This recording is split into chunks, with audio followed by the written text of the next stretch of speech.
Bonjour, je suis Hervé Glotin, professeur à l'Université de Toulon. On va vous présenter le projet SPEED acoustique qui a été commandité par le HDDSN, le Secrétariat général à la Défense et à la Sécurité nationale.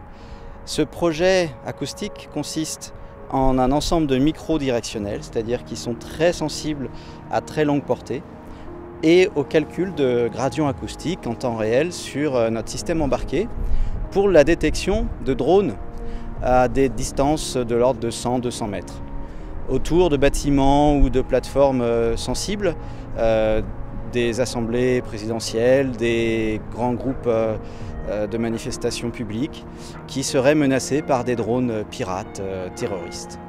Ces micros très directionnels, on les accouple de manière opposée et on va calculer le son arrivant sur l'un versus sur l'autre. On va comme ça estimer l'orientation de la source. Le système est branché en temps réel sur l'ordinateur qui calcule l'ensemble des orientations des sources. À cela, on associe une base de données qui recoupe un ensemble d'une trentaine de drones qu'on a mesurés avec la SNCF et nos partenaires et pour lesquels on est capable d'associer les sons reçus et donc d'identifier le type de drone qui arrive et qui est détecté par notre antenne acoustique. La classification en temps réel de notre système des différentes sources acoustiques permet de différencier les drones d'autres sources acoustiques.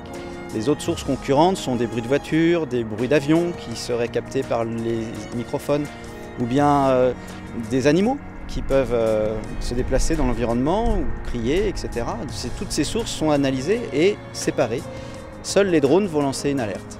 Donc c'est un système qui complète bien les systèmes optiques qui, eux, peuvent confondre des oiseaux en contre-jour avec des drones, ou bien travailler en nuit, où les systèmes infrarouges sont peu performants. Donc nous avons là un complément à des systèmes très complexes, très coûteux, et d'autre part, notre approche est très mobile. On verra qu'on peut déployer ce système en quelques minutes et le faire porter par une simple personne.